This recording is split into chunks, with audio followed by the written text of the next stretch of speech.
بسم اللہ الرحمن الرحیم۔ السلام علیکم۔ پروگرام علم و حکمت میں خوش آمدید۔ میں ہوں محمد حسن الیاس۔ ناظرین کرام، آج جس موضوع پر ہم غامدی صاحب سے استفادہ کریں گے وہ قرآن مجید اور سائنس کا ایک تعلق ہے۔ ہم یہ دیکھتے ہیں کہ موجودہ دور میں بہت ساری سائنسی ایجادات سامنے آتی ہیں۔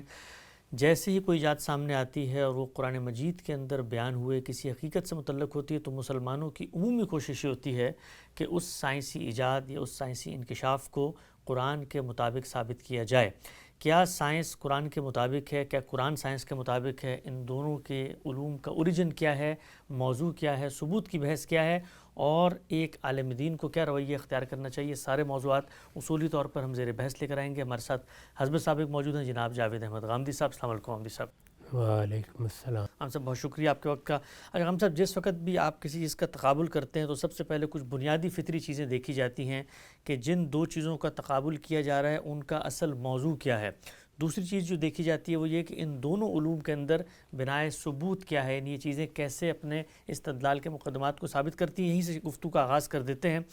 ان دو پہلوؤں میں سے پہلی بات بتائیے گا کہ قرآن مجید کو جب ہم پڑھتے ہیں اس کو پڑھنے کے بعد جو اس کا بنیادی ہدف یا موضوع ہے وہ کیا ہے، اور سائنس کو عمومی طور پہ جب دنیا میں دیکھا جاتا ہے تو وہ اپنا موضوع یا ہدف کیا بیان کرتی ہے؟ کیا دونوں میں کسی لحاظ سے کوئی تقابل ہو سکتا ہے؟ ان دونوں ایک ہی سوال کا جواب دے رہے ہیں یا دونوں الگ الگ دائروں میں کھڑے ہوئے ہیں؟ قرآن مجید یہ معلوم ہے کہ اللہ کی کتاب ہے۔ اللہ تعالیٰ نے یہ بتایا ہے کہ اس نے اس سے پہلے بھی کتابیں اتاری ہیں، اور کتابوں کے بارے میں مزید یہ وضاحت کی ہے کہ وہ براہ راست نہیں اتاری گئیں، وہ پیغمبروں پر اتاری گئی ہیں، اور پیغمبروں کے بارے میں یہ بتا دیا ہے کہ وہ کیا کرنے کے لیے آتے ہیں۔ اس سوال کو خود موضوع بنا کر قرآن مجید نے اپنے بارے میں بھی وضاحت کی ہے، پیغمبری کے منصب کے بارے میں بھی وضاحت کی ہے، اس کی ضرورت کو بھی بیان کیا ہے۔ میں اس سے پہلے بھی عرض کر چکا ہوں کہ یہ موضوع اگرچہ متعدد جگہ قرآن میں زیر بحث آیا ہے، لیکن اس کا سب سے جامع بیان سورہ بقرہ میں ہے۔ اس میں یہ فرمایا گیا ہے کہ ہم نے انسان کو پیدا کیا تو اس کو بنیادی ہدایت دے کر پیدا کیا۔ قرآن مجید یہ بتاتا ہے کہ انسان ہدایت تک ارتقاء سے نہیں پہنچا، بلکہ اللہ تعالیٰ نے جب آدم و حوا کو تخلیق کیا تو جس طرح انہیں انسانی شرف عطا ہوا، اسی طرح سے آدم علیہ السلام کو اللہ تعالیٰ نے اصطفیٰ کر کے نبوت بھی دے دی۔ اس کا مطلب یہ ہے کہ اللہ تعالیٰ کی طرف سے ہدایت تام صورت میں پہلے دن ہی مل گئی، یعنی اس میں کوئی نقص نہیں رہا، وہ پوری مل گئی۔ پوری ہدایت کیا ہے؟ پوری ہدایت یہ ہے کہ میرے باطن میں جو اللہ تعالیٰ نے ہدایت کا نور رکھا ہے، یعنی میں صحیح رویہ اختیار کروں، میں اپنی صحیح حیثیت پہچانوں، میں اپنے مبدا کے بارے میں صحیح مقام پر کھڑا ہوں، میں اپنے منتہا کے بارے میں صحیح مقام پر کھڑا ہوں۔ یہ کیوں ضروری ہے؟ یہ بتا دیا یہ اس لیے ضروری ہے کہ میں نے یہ دنیا ابتلاء کے اصول پر بنائی ہے۔ میں نے یہاں تمہیں آخری فیصلہ کر کے نہیں بھیجا، بلکہ پہلے مرحلے میں یہ دیکھنے کے لیے بھیجا ہے کہ میرے اس آخری فیصلے میں سرفرازی پانے کے لیے کون منتخب ہوتا ہے۔ ٹھیک۔ جو لوگ اس ابتلاء میں منتخب ہوں گے وہی آگے میرے فردوس میں آباد ہوں گے۔ یہ اسکیم اگر پیش نظر رہے تو ابتلاء کے لیے یہ ہدایت ضروری ہے کہ میں اس ابتلاء میں کامیاب کیسے ہو سکتا ہوں۔ تو اب ایک لفظ میں گویا اللہ کی ہدایت کا موضوع متعین ہو گیا۔ اللہ تعالیٰ کے انتخاب میں میں کامیاب کیسے ہو سکتا ہوں، یہ اللہ کی ہدایت کا موضوع ہے۔ اسی کو بالاجمال ہمارے اندر ودیت کیا گیا ہے، اسی کو پیغمبر لے کے آئے ہیں، اسی کو کتابوں کے ذریعے سے تمام نزاعات کا فیصلہ کرنے کے لیے اس خصوصی اہتمام کی صورت دی گئی ہے۔ یعنی اس میں جو محور کی حیثیت ہے وہ اللہ تعالیٰ کی ہدایت ہے، ایسی ہدایت جو مجھے وہاں کامیاب کر دے۔ اب ظاہر ہے کہ اس دنیا کی زندگی میں تو میرے پیش نظر مقاصد ہی بالکل دوسرے ہوتے ہیں۔ یعنی میں جب دنیا میں شعور کی آنکھ کھولتا ہوں تو مجھے سب سے پہلے جس چیز کا شعور ہوتا ہے وہ یہ ہے کہ مجھے بھوک لگتی ہے، مجھے پیاس لگتی ہے، میری کچھ معاشی ضرورتیں ہیں، مجھے کچھ کما کے لانا ہے، میرے اندر کچھ خواہشیں رکھی گئی ہیں، میں سہولت طلب کرتا ہوں، میں آرام چاہتا ہوں، میں اپنے آپ کو دوسروں کے مقابلے میں برتر دیکھنا چاہتا ہوں، میری جبلت کے یہ تقاضے جو میرے وجود کا حصہ ہیں وہ میری دنیوی زندگی کو متعین کرتے ہیں، اور دنیوی زندگی میں ظاہر ہے کہ میں یہ بھی جاننا چاہتا ہوں کہ مجھے یہ سہولتیں زیادہ سے زیادہ کس طرح میسر آ سکتی ہیں۔ جو میری زندگی کے ان عوامل سے مسائل پیدا ہوتے ہیں میں ان کو حل بھی کرنا چاہتا ہوں، اور میرے گرد و پیش میں پوری کائنات موجود ہے جس میں مادے میں قوت کا ظہور ہو رہا ہے، میرا نفس بھی ہے، میں ان کا مطالعہ کرنا چاہتا ہوں کیونکہ میرے اندر علم کی طلب رکھی گئی ہے۔ تو دنیوی زندگی میں میں ان چیزوں کی طرف متوجہ ہوں گا، یعنی میں اپنی سیاست کی طرف متوجہ ہوں گا، میں اپنی معیشت کی طرف متوجہ ہوں گا، یہ انفرادی بھی اجتماعی بھی۔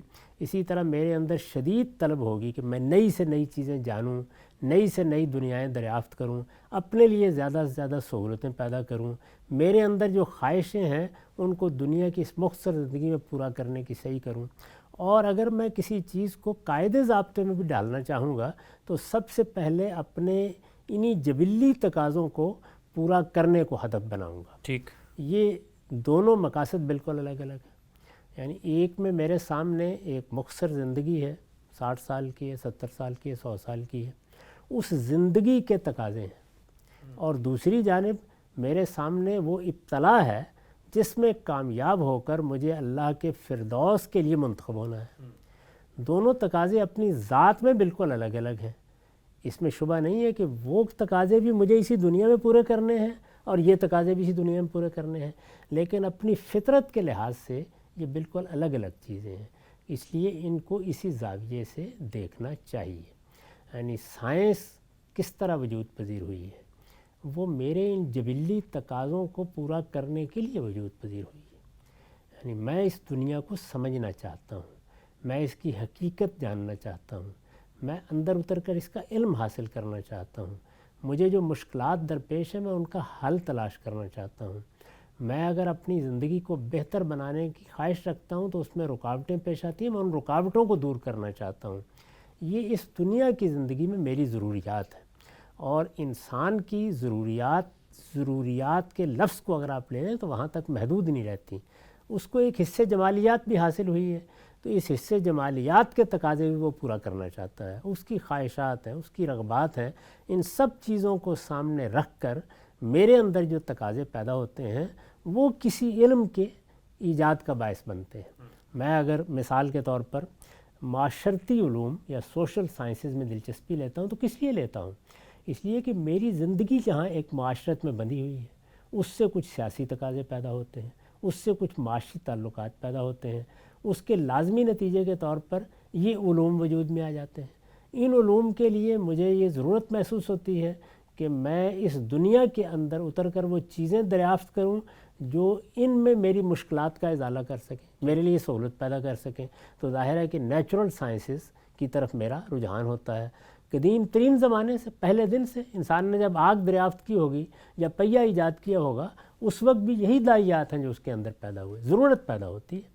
تو یہ میری دنیاوی زندگی کی ضرورتیں ہیں، اور وہ میری دنیاوی زندگی میں ایسے رویوں کو اختیار کرنا ہے جو مجھے ابتلا میں کامیاب کر دیں۔ ٹھیک، تو میں یہ عرض کر رہا ہوں کہ یہ دونوں مقاصد بھی الگ ہیں، دونوں کے لیے ہدایت بھی الگ الگ چاہیے، دونوں کے لیے علم کی نوعیت بھی بالکل الگ ہے۔ تو اس وجہ سے ان دونوں کو ان کی جگہ پر رکھ کر دیکھا جائے گا تو انسان کے لیے صلاح و فلاح کا ذریعہ بنیں گے۔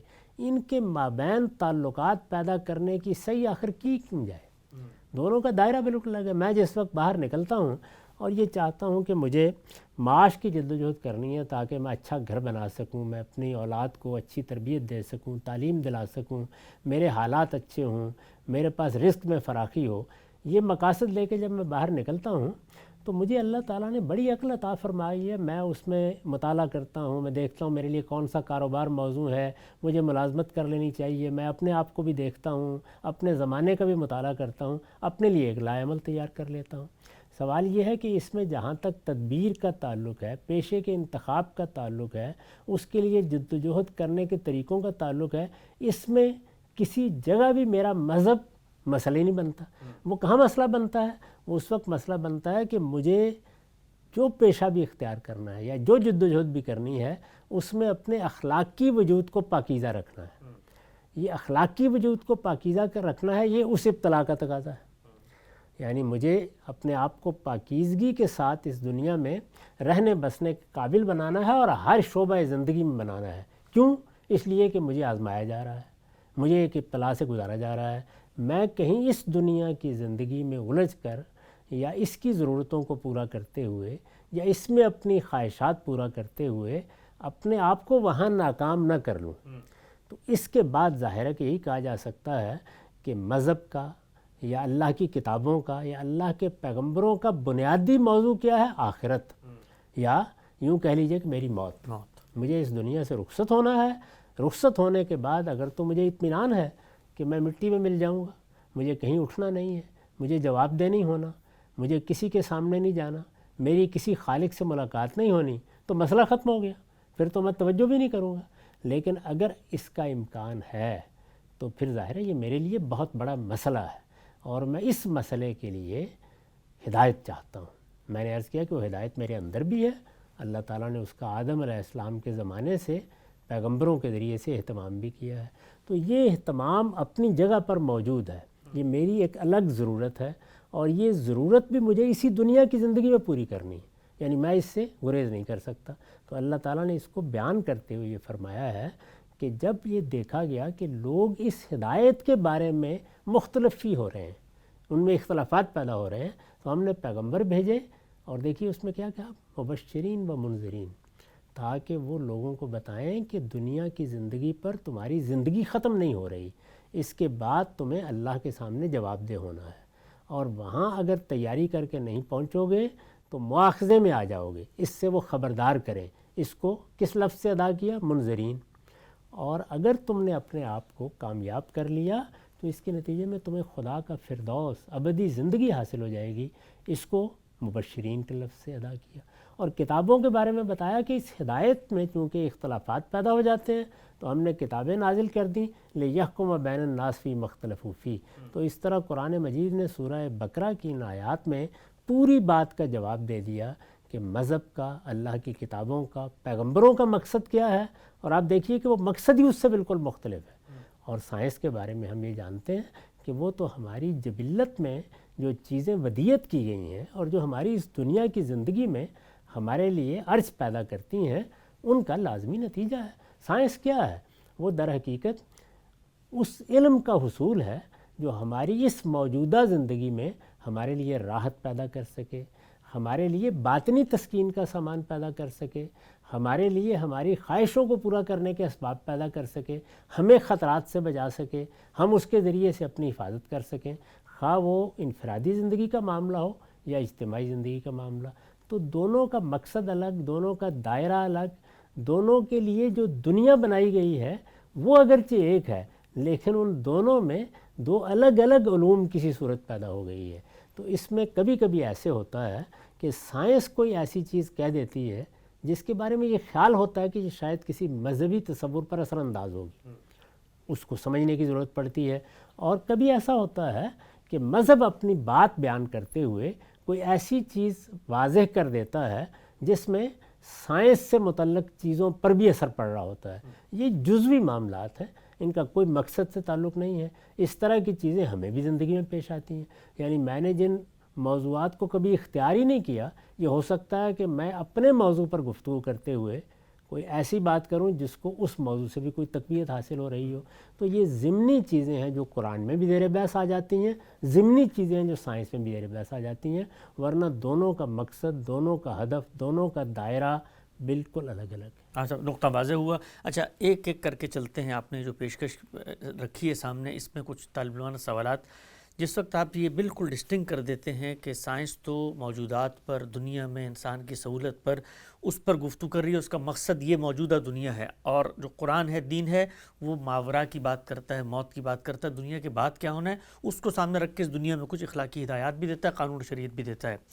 سوال یہ ہے کہ جو آپ نے سائنس کو بالکل اس تک محدود کر لیا، اب مثال کے طور پہ سائنس جب اس پر غور کرتی ہے تو اس کے نتیجے میں بھی کچھ نظریات، کچھ بدیہی حقائق اس کی نظر میں وجود پذیر ہوتے ہیں۔ مثال کے طور پہ وہ جب اس پر دنیا میں غور کرتی ہے تو انسان کے وجود کی بحث ہوتی ہے، کائنات کی وسعت کی بحث ہوتی ہے، کائنات کے قوانین کی بحث ہوتی ہے کہ یہاں پر یہ سب معاملہ ہو کیسے رہا ہے۔ تو اس پر غور کے نتیجے میں بھی کچھ فکری مقدمات بنتے ہیں اور بنے ہیں۔ تو ہم یہ کیسے کہہ سکتے ہیں کہ سائنس تو صرف مثال کے طور پہ انسان کی سہولت، ترقی یا موجود کو دیکھنے کے لیے آئی ہے؟ جب آپ موجود کو دیکھیں گے اور آپ یہ کہیں گے کہ بھئی یہ تو موجود خودکار طریقے سے کام کر رہا ہے، اس میں کیمیکل ریئیکشنز ہو رہے ہیں، تو پھر تو ایک مقدمہ بن جائے گا کہ نا اس کے پیچھے کوئی ہستی نہیں ہے، تو سائنس کے دائرہ باہر کے مذہب کے دائرے میں چلا جاتا ہے پھر۔ نہیں، دیکھیے سائنس کا کام یہ ہے کہ وہ اس دنیا کو سمجھے، اس دنیا کو سمجھے گی تو قوانین دریافت کرے گی، قوانین دریافت کرے گی تو ایجادات ہوں گی، یعنی یہ تو سائنس کا دائرہ ہے نا۔ ٹھیک ہو گیا۔ اب اس میں سمجھنے کے عمل میں اس نے کوئی ایسی بات کہی جو مذہب پر اثر انداز ہو رہی ہے، میں نے پہلے ہی عرض کیا کہ وہاں ہم گفتگو کریں گے۔ اسی طریقے سے مذہب اپنے مقدمے کو بیان کر رہا ہے، آخرت کی تلقین کر رہا ہے، اس کے بارے میں لوگوں کو بیدار کر رہا ہے، اس میں کوئی ایسی بات کرتا ہے جو سائنس پر اثر انداز ہو جاتی ہے تو اس پہ بات ہوگی۔ تو اسی لیے میں نے عرض کیا کہ دونوں کا مقصد الگ، دائرہ الگ، دونوں کے درمیان اس لحاظ سے اختلاط پیدا نہیں کرنا چاہیے۔ البتہ وہ معاملات جن میں سائنس نے کوئی بات کی ہے اور وہ بظاہر مذہب پر اثر انداز ہو رہی ہے، مذہب نے کوئی بات کی ہے اور وہ بظاہر کسی سائنسی تحقیق پر اثر انداز ہو گئی ہے، اس پر علمی گفتگو کرنے میں کوئی معنی نہیں ہے۔ اس طرح کے ہر موقع پر سائنس کی چیزوں کو بھی غور و خوض کے ساتھ دیکھنا چاہیے اور مذہب کے مقدمات کو بھی دوبارہ دیکھنا چاہیے، غور و خوض کرنا چاہیے، کیونکہ وہاں بھی سمجھنے کا عمل ہو رہا ہے، یہاں بھی سمجھنے کا عمل ہو رہا ہے۔ یہاں فطرت کا مطالعہ کر کے سمجھنے کا عمل ہو رہا ہے، وہاں اللہ کی کتاب کا مطالعہ کر کے سمجھنے کا عمل ہو رہا ہے۔ دونوں جگہ انسان ہے، دونوں جگہ فہم کے مسائل پیدا ہوتے ہیں، دونوں جگہ بعض موقعوں پر ہمارے نقطہ نظر پر بعض چیزیں اثر انداز ہو جاتی ہیں، تو ان کا بار بار جائزہ لینا، ان کو ریویو کرنا، یہ تو انسانی علم کی ضرورتوں میں سے ہے، لیکن یہ جزوی مسئلہ ہے۔ یعنی اصلاً یہ دونوں آپس میں لڑنے بھڑنے کے لیے وجود میں نہیں آئے، مذہب اصلاً اس پر اثر انداز ہونے کے لیے نہیں آیا، سائنس اصلاً مذہب پر اثر انداز ہونے کے لیے وجود پذیر نہیں ہوئی۔ البتہ تحقیق کے دوران میں دونوں جانب مسئلے پیدا ہو سکتے ہیں۔ ٹھیک ہے صاحب، نقطہ بالکل واضح ہو گیا۔ اچھا، ایک مثال سے یہ جو ابتدائی پیشکش ہے اس کو مزید ہم محکم کرتے ہیں۔ مثال کے طور پہ سائنسی ایجادات کے نتیجے میں جوہری ہتھیار انسان بنانے میں کامیاب ہو جاتا ہے۔ اب جوہری ہتھیار انسانیت کے لیے کیسے ہیں، اس پر مذہب بھی کلام کرتا ہے۔ تو اسلام کی نظر میں اگر جوہری ہتھیار ممنوع ہے تو سائنس کی ایک ایجاد پر اسلام نے حکم لگا دیا۔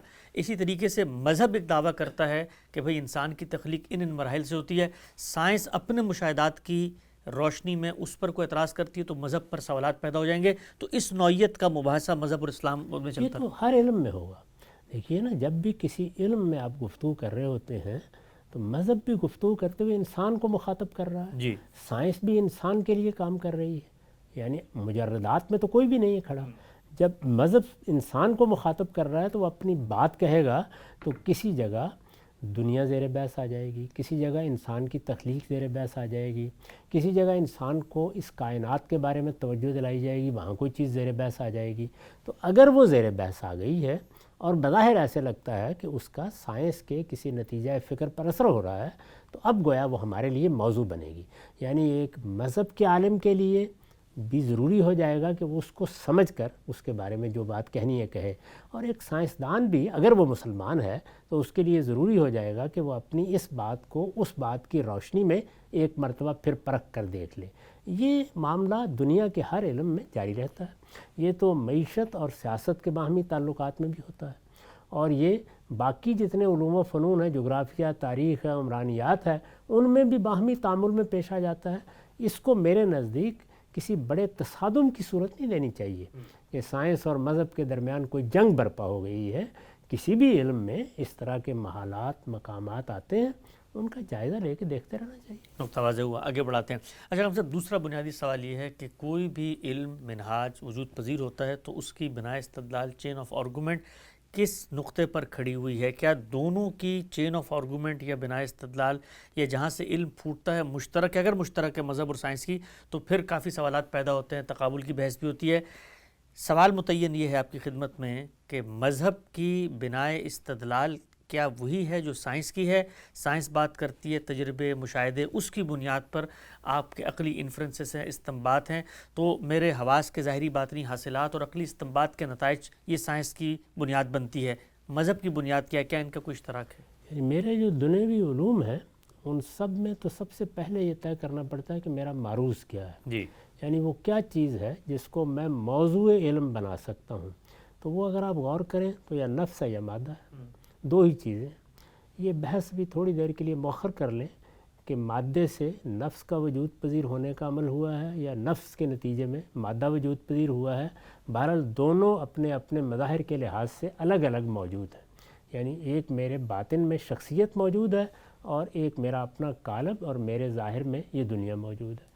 تو دو چیزیں ہیں، ان دو چیزوں کو جب ہم مزید تحلیل میں ڈالتے ہیں تو معلوم ہوتا ہے کہ دو ہی ہمارے لیے تحقیق کا موضوع بنتے ہیں، یا شے موضوع بنتی ہے یا اس میں قوت کا ظہور موضوع بنتا ہے۔ ٹھیک، ایک کو ہم اسماء سے تعبیر کرتے ہیں، دوسرے کو ہم فعل سے تعبیر کرتے ہیں۔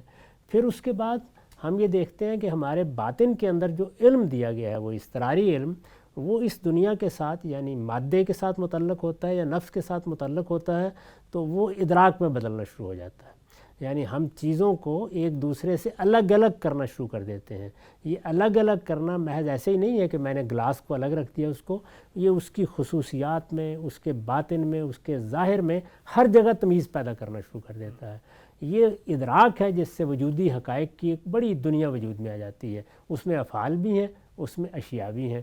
جب یہ وجود میں آ جاتی ہیں تو میرے باطن میں یہ صلاحیت رکھی گئی ہے کہ میں چونکہ عاقل انسان ہوں تو میں اب نامعلوم کی طرف سفر کرنا چاہتا ہوں۔ اس سفر کے لیے بنیادی مقدمات میرے اندر ودیت کر دیے گئے ہیں۔ میں جہاں اثر کو دیکھوں گا مؤثر تلاش کروں گا، جہاں فعل کو دیکھوں گا فاعل تلاش کروں گا، جہاں فعل میں کچھ خصوصیات و صفات دیکھوں گا فاعل کے اندر بھی ان کو ڈھونڈنے کی صحیح کروں گا۔ یہ میرے ہاں استدلال کا سفر شروع ہو گیا۔ تو میرا دنیوی علم سر تسر انہی چیزوں کو سامنے رکھ کر اپنا سفر طے کرتا ہے۔ مذہب کے معاملے میں بھی میرے علم کی ابتدا یہیں سے ہوتی ہے، یعنی اس معاملے میں ہم الگ الگ نہیں کھڑے ہو سکتے۔ وہ کہاں سے ابتدا ہوگی؟ اسی جگہ سے ہوگی کہ یہ دنیا ہے، یہ میرے سامنے موجود ہے، میں ہوں، میں اپنا مطالعہ کر رہا ہوں۔ جب میں ان چیزوں کو دیکھوں گا تو کیا میرے ذہن میں کوئی ایسا سوال پیدا ہوتا ہے جو مجھے یہ بتا رہا ہے کہ اس کے پیچھے جھانک کر دیکھو؟ اگر نہیں پیدا ہوتا تو کچھ بھی نہیں، بات ختم ہو گئی۔ لیکن اگر اس طرح کا کوئی سوال پیدا ہوتا ہے تو پھر میں اس کا جواب تلاش کروں گا۔ وہی بات کہ اگر اثرات اور ان کے مؤثرات دونوں یہیں پڑے ہوئے ہیں تو پھر مجھے کیا تکلیف ہے کہ میں کسی چیز کو تلاش کروں؟ ہوتا کیا ہوتا یہ ہے کہ اثرات موجود ہوتے ہیں، مؤثرات موجود نہیں ہوتے، فعل موجود ہوتا ہے، فاعل موجود نہیں ہوتا۔ اس طرح کی صورتحال جہاں پیدا ہوتی ہے میں اس کو تلاش کرنے کے لیے نکل کھڑا ہوتا ہوں۔ تو ابتدا دونوں جگہ یہیں سے ہو رہی ہے، یعنی وہاں پر بھی اور یہاں پر بھی۔ وہاں مجھے ہر حال میں اسی دائرے میں رہنا ہے اور کوئی چیز میرے پاس ہے ہی نہیں۔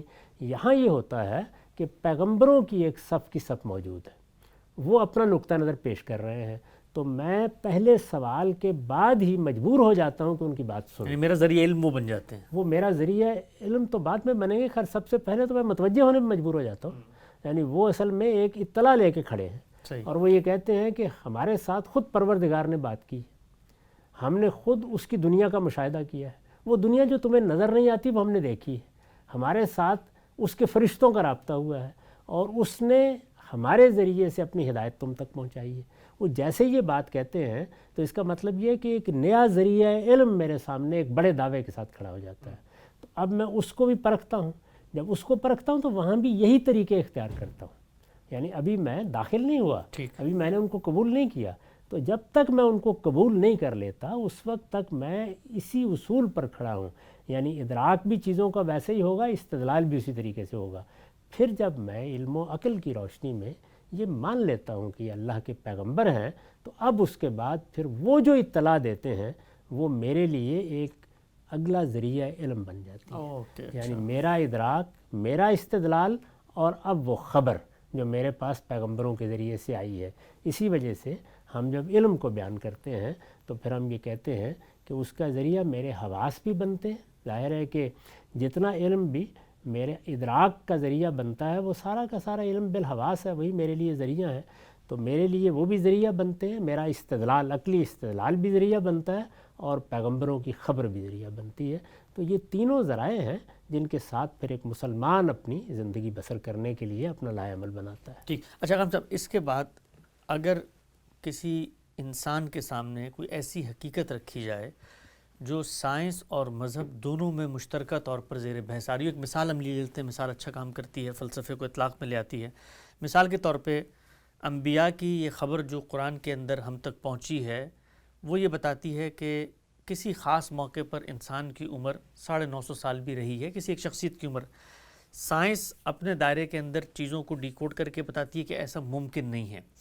اب گفتگو کہاں سے شروع ہوگی؟ یعنی ایک شخص جو مسلمان ہے، چلیں وہ تو یہ کہہ دے گا کہ جی خالق پر میں علمی عقلی طور پر اس ذریعہ علم پر ایمان لے آیا تھا جو پیغمبر لائے ہیں، باقی اخبار اب تک سائنس تصدیق نہیں کری تو ہم چھوڑ دیتے ہیں۔ لیکن جو مذہب سے باہر کھڑا ہوا انسان ہے، اس کو پھر کیا پہلے ہم نے خدا منوانا ہے، اس کے بعد ہم یہ حقائق منوائیں گے جن کو سائنس نہیں مان رہی؟ سائنس نے یہ کب کہا کہ یہ ممکن نہیں ہے؟ سائنس تو بلکہ ہمیں یہ بتا رہی ہے کہ وہ ایسی تحقیقات میں مصروف ہے جس کے نتیجے میں یا پھر ممکن ہو جائے گا۔ اچھا، وہ تو ہمیں یہ بتا رہی ہے کہ ہم بڑھاپے پر قابو پانے کی کوشش کر رہے ہیں، ہم امراض کو ختم کرنے کی کوشش کر رہے ہیں، ہم موت پر بھی گرفت پانے کی کوشش کر رہے ہیں۔ تو سائنس تو اس کے بالکل برعکس بات بتا رہی ہے۔ سائنس نے یہ کب کہا ہے کہ یہ ممکن نہیں ہے؟ یہ ممکن نہیں ہے کا لفظ بہت بڑا لفظ ہوتا ہے، یعنی جب آپ کہتے ہیں ممکن نہیں ہے تو آپ کے پاس اس کے قطعی شواہد ہونے چاہیے۔ تو اس لیے سائنس کی طرف اس دعوے کی نسبت ہی ٹھیک نہیں ہے۔ سائنس نے یہ دعویٰ کبھی نہیں کیا ہے۔ سائنس جو کچھ کہہ رہی ہے وہ یہ ہے کہ اب تک جو اس کو شواہد ملے ہیں اس میں جتنی کچھ بھی انسان کی باقیات اس نے دیکھی ہیں، یعنی ظاہر ہے کہ انسان کی باقیات مل جاتی ہیں، کسی جگہ وہ فاصل یا متحجرات کے ریکارڈ کی صورت میں مل جاتی ہیں، کسی جگہ پوری ناشیں مل جاتی ہیں، بہت سی ممیز مل گئی ہیں۔ تو جب سائنس کہتی ہے کہ ہم دنیا میں اس طرح کی چیزیں دریافت کرتے ہیں، تو ابھی تک تو جو ان کی ہم نے عمر کا اندازہ لگایا ہے وہ بھی وہی معمول کی عمر ہے، یعنی 40 سال، 50 سال، 100 سال، اور ہم نے ان کے قد کاٹ کا اندازہ لگایا ہے وہ بھی بالکل وہی ہے جو ہم آج دیکھتے ہیں۔ تو یہ اس وقت کے مشاہدے کا نتیجہ ہے، نہ اس میں استقصاء ہوا ہے، نہ اس میں ہر چیز کا جائزہ لے لیا گیا ہے، نہ اس میں سائنس نے کوئی اس طرح کا دعویٰ کیا ہے۔ اس سے زیادہ کوئی بات سائنس نے کہی نہیں۔ سائنس تو اس بات کو مانتی ہے کہ انسان کے اندر اس طرح کے تغیرات کیے جا سکتے ہیں جس کے نتیجے میں وہ موت پر بھی قابو پا لے، یعنی اس بارے میں بھی گفتگو ہو رہی ہے جس کے بارے میں ہم کہتے ہیں کہ اس کا کوئی امکان نہیں۔ تو اس لیے نوعیت یہ نہیں ہے مسئلے کی۔ ٹھیک، نقطہ واضح ہوا، آگے بڑھاتے ہیں سلسلہ گفتگو۔ اچھا ہم صاحب، قرآن مجید کو جب ہم پڑھتے ہیں تو بہت سارے ایسے دعوے اس میں نظر آتے ہیں جو سائنس کا بھی موضوع بن جاتا ہے۔ مثال طور پہ کائنات کی ابتدا کیسے ہوئی، وہاں پر کہا جاتا ہے جی کلمہ کن سے اس کا صدور ہوا۔ سائنس جب موجودات کو ریورس انجینئرنگ کے اصول پر دیکھتی ہے، ایکسپینشن کو دیکھتی ہے، تو اس سے کچھ تھیوریز وجود میں آتی ہیں، بگ بینگ کا تصور، یہ باقی چیزیں۔ سوال آپ کی خدمت میں یہ ہے کہ اب کیا کیا جائے گا؟ یعنی ایک بندہ مومن جو ہے، جو دنیا میں اپنے رب کی اس کتاب کی حقانیت اور شہادت کو لے کر دعوت لے کر نکلتا ہے، تو اب ایک دعویٰ اس میں کیا گیا ہے، تو اس دعوے کی خارجی دلیل جو تائید میں ہو تو اس کو پیش کرنی پڑے گی نا، کہ بھئی کائنات کی ابتدا اس طریقے سے ہوئی ہے۔ تو خارجی دلیل تو سائنس کے علاوہ کوئی دے نہیں رہا، اور اگر سائنٹیفک حقائق اس دلیل کی موافقت میں اس وقت نہیں ہیں، تو پھر یہ دلیل جس کو نہ میں پرکھ سکتا ہوں، نہ ویریفائی کر سکتا ہوں، نہ اس کی بنیاد پر کسی کو دعوت دے سکتا ہوں، پھر وہ میرے کس کام کی؟ ان دونوں کا بھی کیا تعلق ہے؟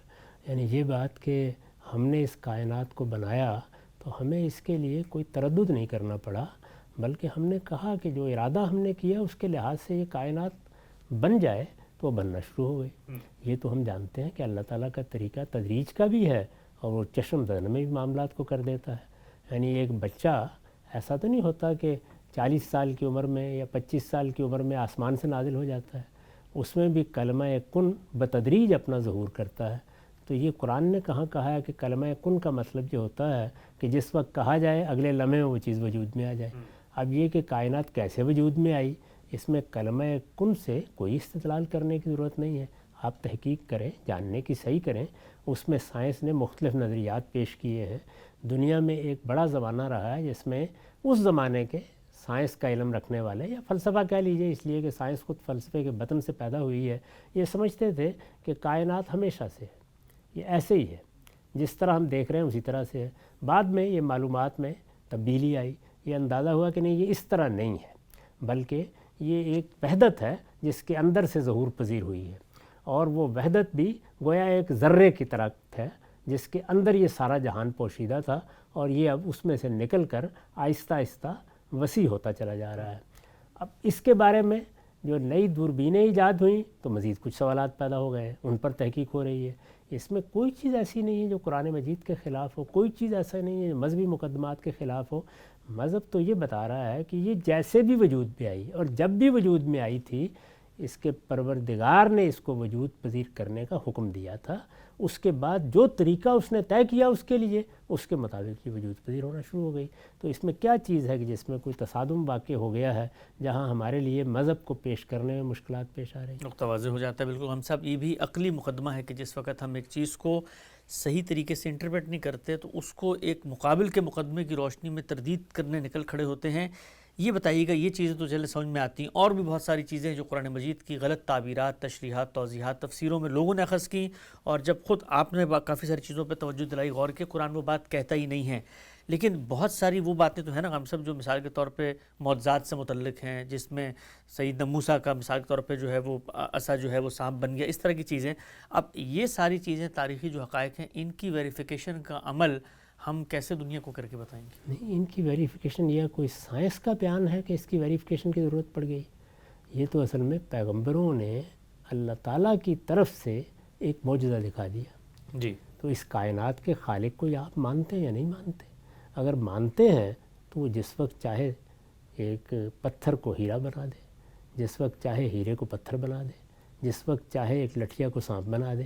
یعنی اس میں کیا استحالہ واقع ہو گیا؟ وہاں کوئی سائنس بیان کی جا رہی تھی کہ اگر آپ کسی عصا کو سانپ بنانا چاہیں تو اس کا سائنسی طریقہ یہ ہے، اس سائنسی طریقے کی خلاف ورزی ہو گئی۔ وہاں سائنس زیر بحث ہی نہیں ہے، وہاں تو ذات باری کا اپنا عمل زیر بحث ہے، یعنی خدا کا فعل زیر بحث ہے۔